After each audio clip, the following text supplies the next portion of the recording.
All right, it's 10 a.m.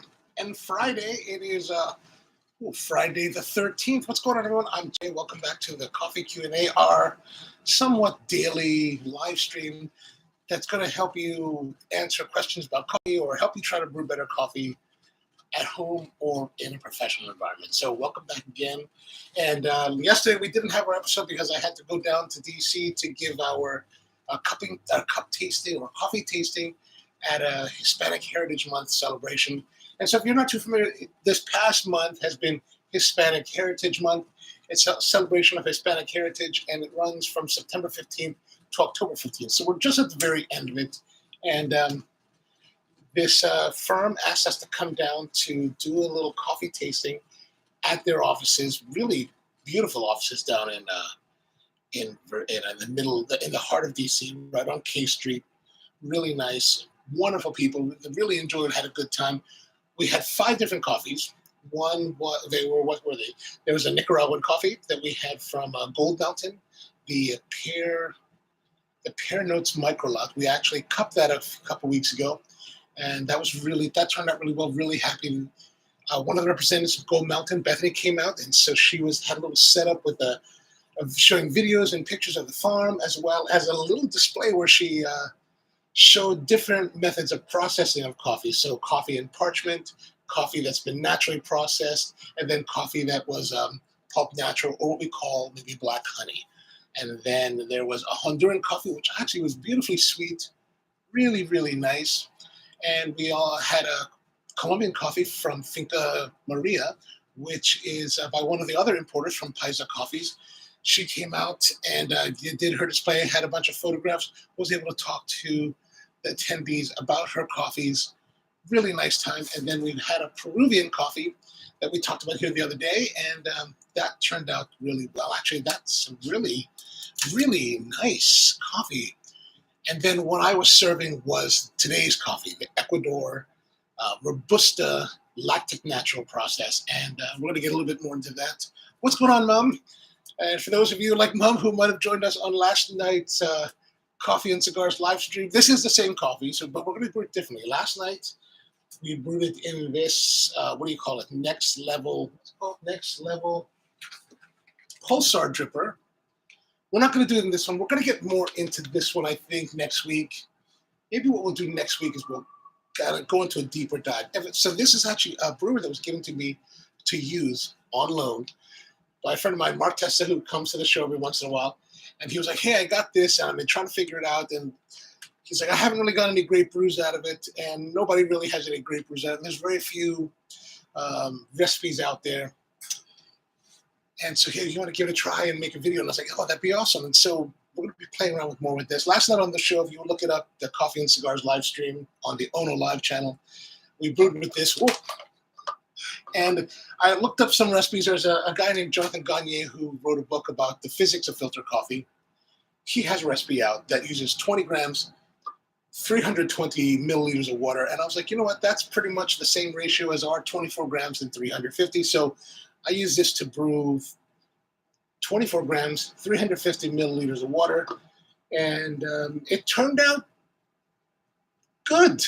I mean, as good as I would expect it to turn out. Like, there's a coffee I've been drinking all day, and so drinking it last night, it's like, well, it tastes fairly much the same as I expect. Really great, really enjoyable. And I don't know, sometimes I wonder, are we putting too much effort into like trying to figure out ways of bringing out whatever nuance that people talk about online? And are those nuances really coming out?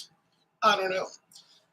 We're going to find more about that. But I figured, I do that twice. But today's coffee, there's Mark. Oh, Mark, there you are. He is here now. How do you like the brew last night? So the brew last night was, like I said, perfectly fine. Really not much different than the other way we were brewing. And the other way we were brewing was pretty like rudimental, like pretty crude, I would say. So we're basically taking a China cap and shoving a big paper filter in it because we're brewing 3.5 gallons. And we're putting like 2.5 pounds of coffee, I think it was. And then, if we're doing 3.5 gallons, we're probably going to put 3.7 gallons of water through it because of the absorption factor, right? It's to get that amount. And man, that style of brewing did really well, and this was at least as good. But like I said, there's a lot more to play around with to figure out, is there really a big difference that's going to make an impact on the way coffee brews? But like I said last night in the show, a big thing for me is like, the quality of coffee that you buy. Like when you buy really nice ingredients, it becomes a lot more difficult to muck it up and make something mediocre. But if you start off with mediocre ingredients, it's very difficult to make that into something greater, right? So anyway, let's get to our coffee. Today's coffee is a coffee that I sourced specifically for this event yesterday. This is an Ecuador Robusta Lactic Natural coffee.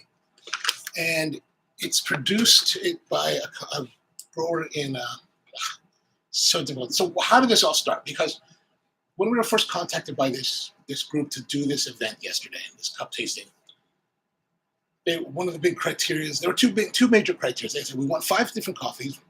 We want one of the coffees to be from one of the lesser known origins. And they specifically mentioned Bolivia or Peru. And I was like, you know what? I know some Peruvian coffee. We have some of that. I can get some of that right away. So we ordered some. I pulled some of that out of inventory.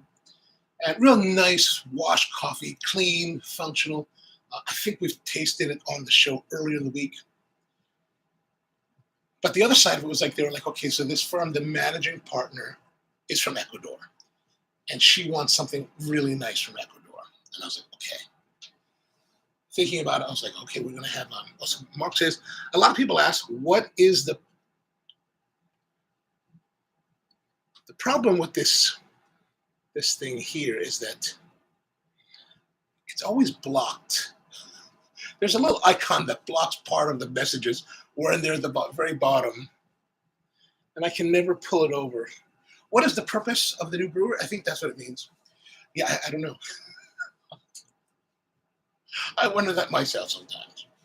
But anyway, like I said, the managing partner's from Ecuador. She wanted something really nice to represent her country. And so I thought, okay, I know Denise Bustamante, who owns Hacienda Legrand. And I met Denise quite a few number of years ago. And she's really producing beautiful coffees.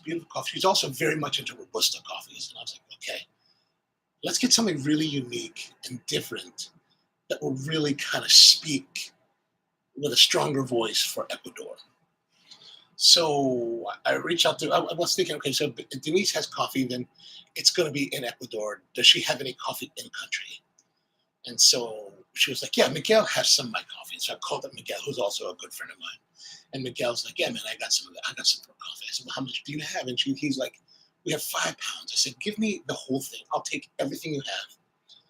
Please roast it up, ship it out to me. Let's get it rolling. And so they roasted up on October 4th. We wanted to wait to get it really close so that it's just as we're doing the event yesterday, that it's really just coming out of its funk. So it's like hopefully at its most pinnacle of flavor profiles. So roasted on October 4th, shipped out to us right away. And then we kind of let it rest for the last week, for the last 8 days, I think it was. And so, but this particular coffee is a Robusta coffee. So Robusta, if you're not familiar, Robusta is a different species of coffee. So there's Arabica is a species, Robusta is a species, Liberica is a species, and then beneath those species, there's different varietals. I don't know too many varietals about Robusta because I'm not really well versed in Robusta. Robusta has traditionally been very maligned in especially third wave coffee sectors, mainly because it comes on the commercial side of things. So Robusta has greater resistance to disease, greater production, meaning that you get more pounds of beans per tree.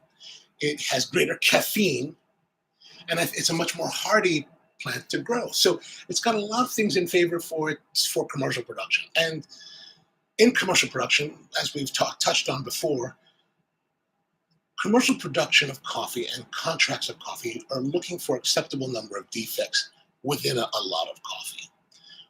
On the specialty side of things, we're looking for attributes. So we're looking for the things that make this coffee unique and really great as opposed to coffee that's tolerable to a certain standard, right? So in a commercial coffee contract, they'll talk about acceptable number of defects. And so as long as your coffee is beneath that threshold for defects, at whatever it's set at, that coffee will be fine. So even if it tastes like diesel and tar, as long as the defects are below a certain number, no problem. We're going to use it. And so that's a lot of how Robusta is traded. And only about 15 years ago or so did people like Nishant Gurjar in India and even Denise later, a little bit later, start to cultivate what's being called now fine Robusta coffee. And so really it's just a matter of, you have to take the same kind of care and cultivation to Robusta to get really nice results out of it as you would with Arabica or even Liberica. So Denise is that person, and she's been growing Robusta for a while. Miguel is another friend of mine who's based in Hilo, Hawaii. He owns a place called Paradise Coffee Roasters. But one of the things about Miguel is that he spent a lot of time in Hawaii working on the farm side of things. So while we met when he was a barista when his parents owned Paradise Roasters, we became friends then, and we've been friends ever since. And so he eventually moved to Honolulu, or he moved to Kona originally, started working with Kona farmers and learning the growing side of coffee as well as the processing side of coffee. And he's really forward thinking and really just a pioneer in what we're doing. So he's really learned all of these techniques and has been pushing new techniques in processing. So he's really an amazing talent. He's crazy. Like most people that are really great at what they do, he's a bit crazy, which I tend to gravitate towards. Anyway, so I called him up, said, hey man, how much coffee do you have? I have 5 pounds. Send me all of it. And what this coffee is, it's a Robusta grown coffee that is a natural processed coffee. Now, where it diverges is that it's what they call lactic natural. And so in Hawaii, Miguel has been working on lactic natural processing, lactic natural anaerobic processing of coffees. So what they're doing is they're taking the coffees in their natural state, which means that natural processed coffees means that they take the entire ripe cherry, harvest it, and then lay it out to dry. Right? That's the basic natural process. So all the fruit pulpy matter that's inside the cherry over the beans stay there and dries on it. And then eventually you'll haul it off with a dry mill.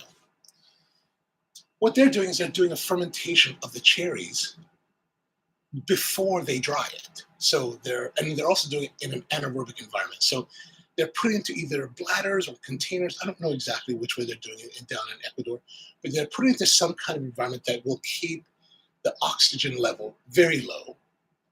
I guess at some point the CO2 production by the fermentation displaces the oxygen, but I don't think it's an airtight seal. So I do believe it's more of a low oxygen environment rather than a zero oxygen environment, right? Which is what anaerobic kind of suggests. And I believe in this style. I mean, I've been telling this for the last 2 days, and I'm not really 100% sure. I'm guessing just by the way they describe it on their website, on Paradise Roasters website, I believe they're using koji spores to create that's the bacteria that's doing the fermentation, and they're doing that in an anaerobic environment. So it's supposed to give it really strong fruity tones, and it creates a malolactic fermentation that converts the malic acids into lactic acids that also gives it a bit of a creaminess, like a vanilla and cream flavor to the coffee. And so you've got this coffee that after it's fully, so once that's done, so they ferment for about a week, and then they dry it out on raised beds for probably 15 days, because usually it's 15 days in the sun is usually enough. It could be 21, I'm not really sure. But they dry it they sun dry it on raised beds.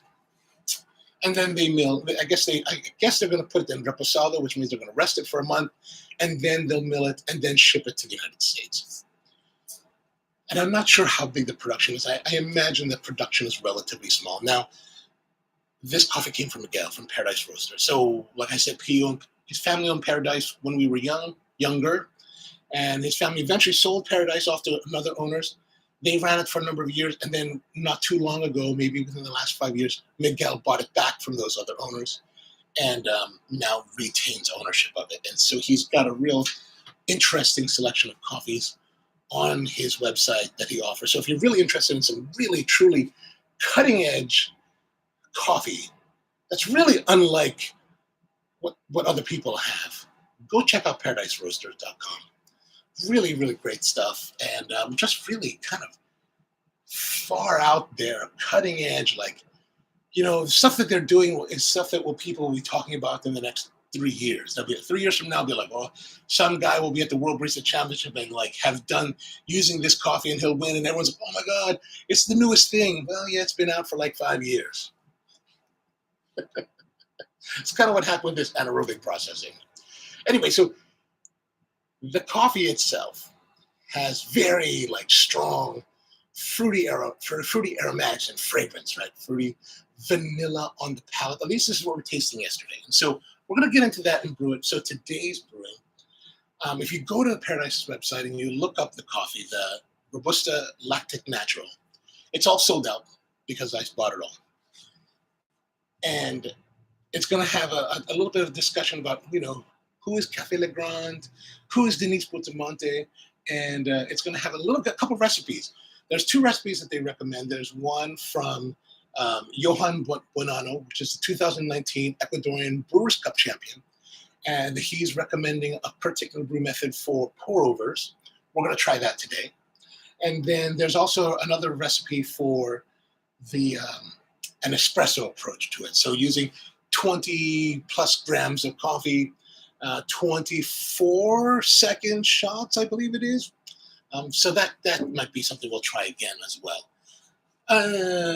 Okay, so let's get into that. We're going to get our coffee.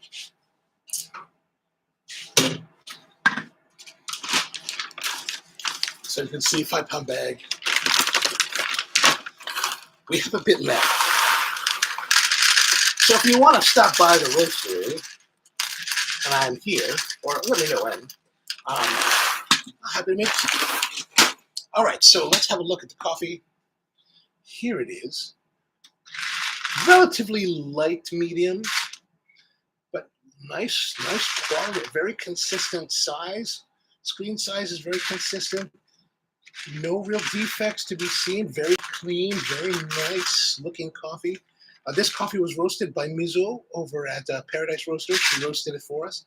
Miguel was actually down in Ecuador at the time. And so it's a beautifully even and consistent coffee bean that has a really lovely, like,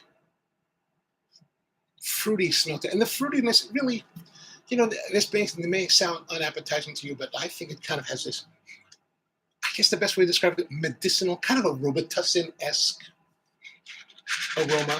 And here's the thing. So like a lot of people, this is a natural processed coffee in general. Natural processed coffee tend to be rather polarizing within coffee people and industry people and even home consumers alike. I think it's like opera. Like opera, you can, if you hear opera, you can, and it may not be your thing, you can learn to like it and enjoy it, but it'll never be that soul thing. Whereas some people, they hear opera and it's like, it just connects and you feel so like you're moved by it, right? I think natural coffees are like that. Once you have a really good one, you're either like moved by it or you're just kind of like, that's fermented disgusting. And so there's a lot of people in the business that think that natural coffee, this fermentation of fermented coffee, is what they would consider a defect. So for a long time, it was very much maligned. Only with my generation, of this third wave generation of coffee people, did it really start to take a foothold in being liked. Like I remember the first time that I had natural coffees, like a really significant natural, was in 2003. September. I was there for the NASCAR trade show in Portland, Oregon. I met a friend who I became friends with him at the show. And we were hanging out. And he's like, let's go check out Stumptown Coffee Roasters. So we went down to Stumptown at the 3rd and Ash store in downtown Portland, if you've been there. And back then they were serving press pots in air pots of coffee. And so they would give you a mug and they're like, oh, the coffee day's over there. You go pump it in. And that day was the Ethiopian Harar. And that crop of Ethiopian Harar had such a beautiful blueberry forward character. Like this is kind of medicinal Robitussin. This one was like fresh, ripe blueberries. And it was like, and I'd heard about this kind of coffee before that point. But I was like, you know, you're skeptical. You're like, blueberry, what is that all about, right? And you drank it. It's black and it's blueberry and it's sweet and it's full bodied and luscious. And you're just like, oh my gosh, it was one of the transcendental moments in my life with food, right? And so from that moment forward, I was like, oh my gosh, man, natural coffee. This is the way, right? This is the way. I haven't had that level of, I've only had that level of like intense feeling for naturals twice. That day in 2003, and then later, 5 years later in 2008, when the 2007 harvest of the Ethiopia Edido Misty Valley came out from Abdullah Bagesh. That coffee also, incredible blueberry fruit, like incredible flavor, incredible nose.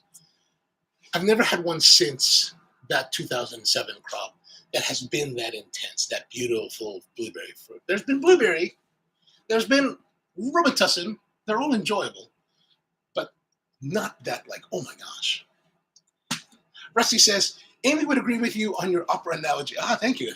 Actually, I stole that from somewhere. I'm going to be honest with you. I stole that. Who did I steal that from? I stole that from, I don't think it was Amadeus. It was something. But for me, that Amadeus movie, that was my true introduction to opera. And I was just like, I was at the theater, at the Senator Theater in Baltimore watching Amadeus when it came out. And I was just like, oh my gosh, this is amazing. You know, the abduction from the Seraglio. Oh, man. Don Giovanni's Commendatore scene. Oh, my gosh. Such powerful music. Powerful. Well, actually, I can't say that. That's not true. Because I grew up listening to opera. Because what's opera, Doc, from Bugs Bunny was tremendous. Tremendous. Yoho toho, that kind of thing, you know. Spear and Magic Helmet. Oh, gosh. All right, I'm dating myself. All right, so let us continue on. I'm babbling on here. We're like 22 minutes into this. Okay, so we're going to measure to Johan's recipe. We want 15 grams of coffee. Let us have a look here. Zoom in some here for you guys. We need 15 grams.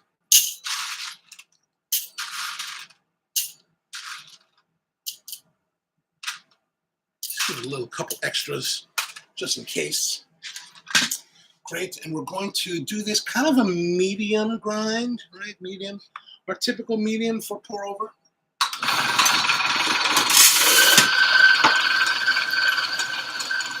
Again, we're grinding this out up with the compact R80.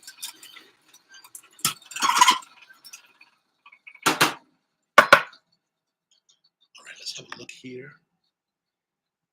How's that look to you guys, huh?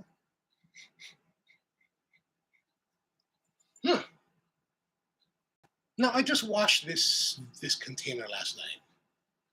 But interestingly enough, like the nose, the fragrance of the ground coffee doesn't really, well, it seems to have a different variation on the fruitiness. Interesting. Right, let's get our apparatus together. So we've got our Hario V60 over our Yama brewing thing. And then, of course, we're going to get our Melita number 4 filter. And our 15 grams. So the plan for this is we're going to do this brew, as Johan says. We're going to end up with a 200 milliliter brew. So what we're going to do is for the first 30 seconds, we're going to pour or bloom with 30 milliliters of water. So 30 grams of water. And then after that, after 30 seconds, we're going to pour the remaining 170 grams of water into the vessel and just let it fall. And we should have a total brew time somewhere between 1 minute 30 seconds and 1 minute 45 seconds. So this is what they recommend. So let's give that a try. And yeah, we'll see what happens. We'll see what happens. Get some hot water here going on. Get our timer ready. All right, here we go. 30 grams, 30 milliliters. Let's see if I can get all this wet in this 30 seconds. So some of it's already starting to fall through.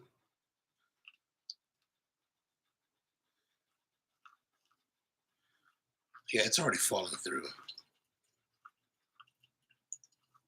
Okay, 34 grams, 25 seconds coming up on it. So at 30 seconds, we're just going to add it and bring it all the way to 200 mils. Oh, 30 seconds.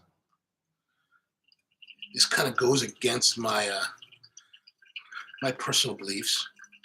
In this hard pour, 200 grams, 200 grams. Come on, baby, 200 grams.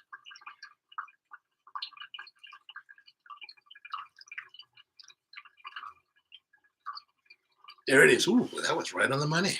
Oh, a little bit off. This is what happens when you're a pro.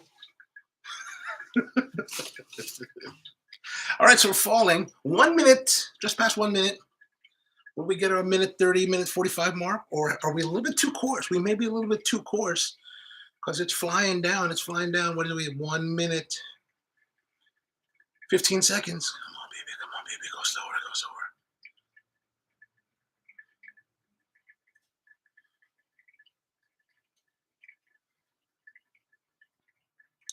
130. We're still rolling. Oh, good. Okay, 130. It's still flowing. Looks like we might be good. It's starting to drip, drip, drip, drip, drip, drip, drip. Drip, drip. I'd say it's pretty much done. 1 minute, 41 seconds. Excellent. Just going to throw that away. Give it a quick rinse. All right. Here is our elixir.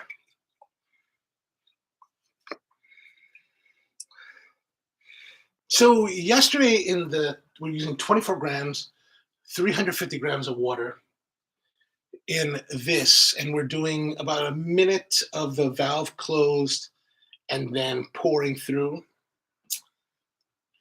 Have really the comparison between the aroma from this feels brighter. This feels less intense of fruit and more brightness on the nose. Bonehead, good morning. Good to see you. Hope you had a good rest from last night. All right, so let's pour and see what happens. Ooh. Actually, we can fit it all in here. So there's good clarity. I guess that's to be expected. It looks a little bit on the lighter. Well, from my perspective, it looks light. From your perspective, it looks pretty dark. But I do have light that's kind of refracting through it, whereas from your angle, you're not seeing the same refraction. But let's yeah, definitely brighter on the nose, more acidic on the nose than the fruitiness.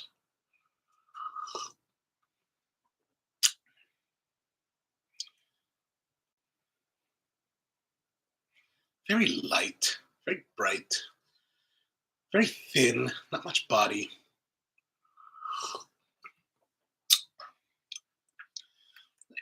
And sadly, not terribly expressive. Like, this is a very different experience than we had with yesterday's brew. You know, this one we're doing, like I said, 24 grams of coffee, 350 milliliters of water, 3.5 minutes. No, actually, this would turn out to be a 4.5 minute total brew time. This minute 41, 20 grams or 15 grams of coffee, 200 milliliters of water, and it's very different. Oh, Marcy said it is very light in color from above. Yes, it is very light. And You know what? Like, if this is the way that I had this coffee yesterday or before this moment, I wouldn't have liked it. Like, it's like, what's so special? What's so exciting about it? I mean, could this be a demonstration that modern day baristas or modern day coffee people are so into light and bright? If that's the case, this is missing out. This is missing out on all the joy and complexity that the coffee has to offer. All right, you know what? This I just can't let this stand. I can't. I can't. That's really disappointing. We're gonna go again. We're gonna go again. If you guys need to go somewhere, I totally understand. But let me pop it up here. Rusty says, you need to ask closer to the end. Would I drink this again? Yeah, that's certain. It's not very pleasant. Like there's very little to it to make it like, oh, I gotta have more. Like what would I drink that? What would I eat that? I don't know. All right, let's go. We're gonna go to 20. We're gonna do it up. We're gonna go 24 grams. Come on, baby, 24 grams. There's a little bit extra for the grinder. Same grind setting.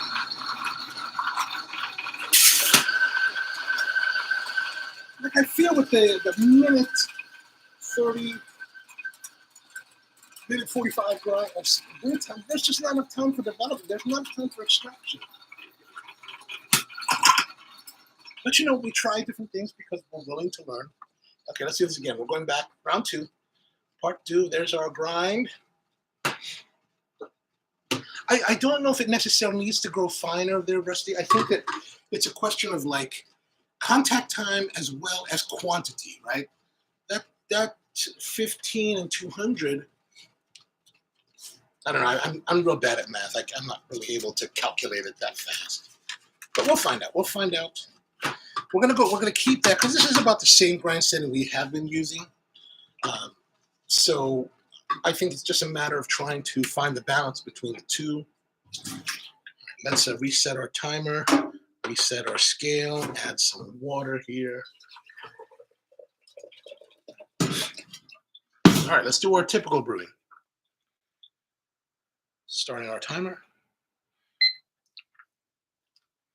Let's see if I get 25 grams in here.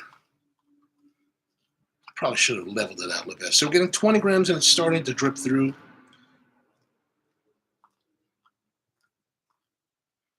So let's just make sure we get everything saturated to the brim. We're going to stop at 47 grams there, 22 seconds, and wait for the 30 seconds. So 30 seconds now. So we're going to add in a bit more. Again, we're just going to kind of raise the bed of coffee and the water level of coffee, just to make sure that everything is saturated.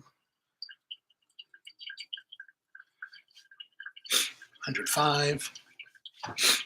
So we're going to look to do 350 mils, and the brew should finish hopefully between 3:30 and 4 minutes. And so Rusty says it's a 1:13 ratio of 15. Oh, okay, thank you. And if I'm correct, it's the 24 to 350 is that's a 1:16 or 1:15 ratio. Is that correct? To be honest with you, I never talk in that terms because I don't really think of it in those terms. I think it's much easier to think about coffee brewing in terms of grams to ounces, right? So 2 grams for every finished ounce. So this is 12 ounces. We're going to have 24 grams. And so that 12 ounces is roughly 350 grams. It's actually 354.72367, whatever. But, I just round it down because it's an easier number. Actually, when I brew, I'm actually brewing for myself. Like if I'm drinking concha and coffee, having concha and coffee in the afternoons, I will actually brew it at a lower strength. It turns out that it's a lower strength, mainly because I've got this big cup that I'm filling, and I just kind of fill a little bit more water to balance it out. So 2 minutes, 225 milliliters. As you can see, we've no more floaters. It's just rolling along. Rusty, aren't you in school at the moment? I was just realized, wait, it's the middle of the day. 225, 255. I think I need a little more water.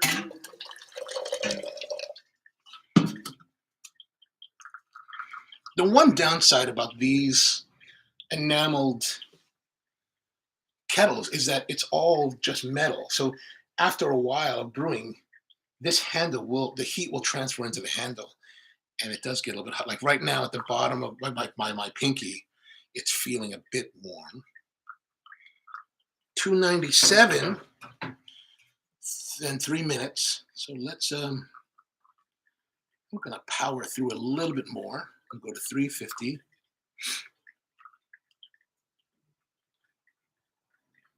There we go, 353.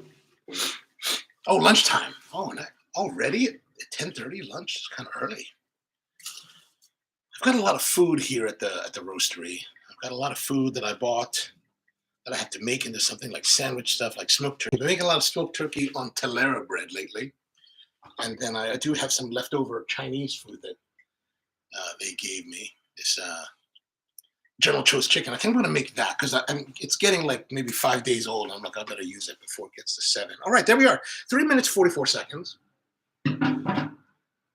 Okay, definitely we're getting much more of that fruity Robitussin-esque nose. A little bit bright, but still a little bit more fuller on that nose, which is pretty good. All right, so we've got our first brew. Let me grab this other cup. I should probably get more of those Riedel glasses so that, because these Gibraltar glasses aren't quite the same experience. All right, so there it is. And let's have a look at our elixir here. So now let's compare those two. There's a slight difference, it looks like. This is going to have more refraction because it's bigger, right? So the more light is able to pass through it than this one. So this one does look a little bit darker. I don't know if necessarily they really, truly are a difference in darkness, or which would theoretically translate into brew strength.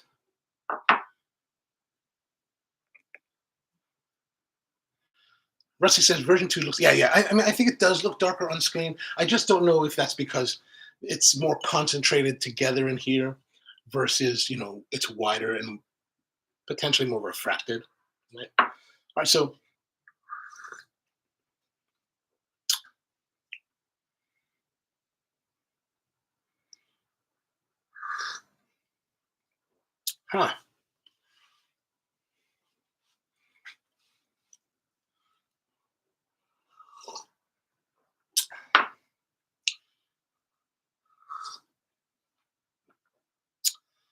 it's definitely heavier. Like the body is weightier. Is it much different? In that respect, yes. But in an overall pleasure, I don't know. Maybe I'm getting too used to it now because I've been drinking it pretty much for the last 24 hours. But I feel, it has now been over 12 hours. But I kind of feel that this gave a bit of a different result than this. One that I would, in retrospect, say is better. I don't know. I might have to explore. That's going to require more exploration. Anyway, there's a lot of nice vanilla, a little bit of creaminess to it. And I think that creaminess and the vanilla really comes from part of that malolactic fermentation, that conversion of malic acids to lactic acids. Rusty says, it's time to bust out the airport. I know. I don't get too crazy with it. But yes, that could be something.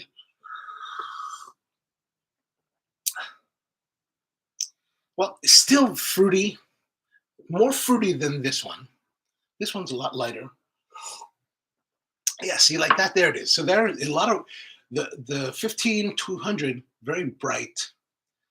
Fruitiness is driven down. So I guess maybe if you're the kind of person that doesn't like fruity coffees, you can use that recipe and drive down that fruity aspect. But someone like myself who really wants more of that fruit to come through, I think I prefer this more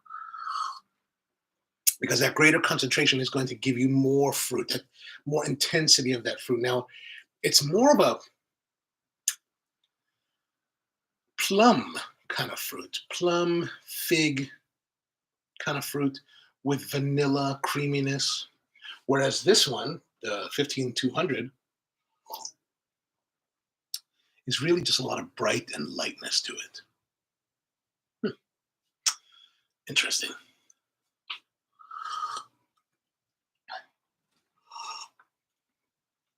All right, well, I guess it's 40 minutes now, so I guess that's all I have for you today. I've been babbling on about this coffee. That was the Robusta, oh, it was Robusta too, Robusta Lactic Natural from Ecuador, roasted by Paradise Coffee, grown by Hacienda Legrand, and selected by me. You know, I gotta have some role here somewhere. 92 by Ken Davids and Coffee Review. So I do think, like the tagline on today's thumbnail says, or the title says, the best Robusta coffee in the world. And I would say that definitely at the moment, this really is probably the best Robusta in the world. There's a lot of great characteristics to it. They don't have any more on the Paradise Coffee Roasters website. They do have another Robusta from Hacienda Legrand. It is their Cup of Excellence or number 4 or something like that. It's an auction lot that they got. And it's a little bit more pricey than this coffee, but I'm sure it's delicious. And if you're looking for something interesting to try, go check out their website. I think they've got really, really great coffees, really cutting edge kind of stuff. All right, Rusty's got to go back to teach. I got to go back and get to editing. I'm trying to get this video out for tomorrow, which I don't know will happen. It's about a place called Because Coffee in Manila. Hopefully that'll be finished. Anyway, so thank you very much for tuning in. Appreciate you spending another morning with me. Back again on Monday. We're going to have some other stuff to talk about with coffee. If you have any questions, feel free to drop in the comments. Or if you have any coffee suggestions for videos you'd like to see us cover, topics you'd like to see us cover, drop those in the comments below. And if you're watching on the replay, thank you very much. And let us know you're here. So, Bald Head, good to see you. Mom, always great to see you as well. And thank you very much for tuning in. And we will see you next time.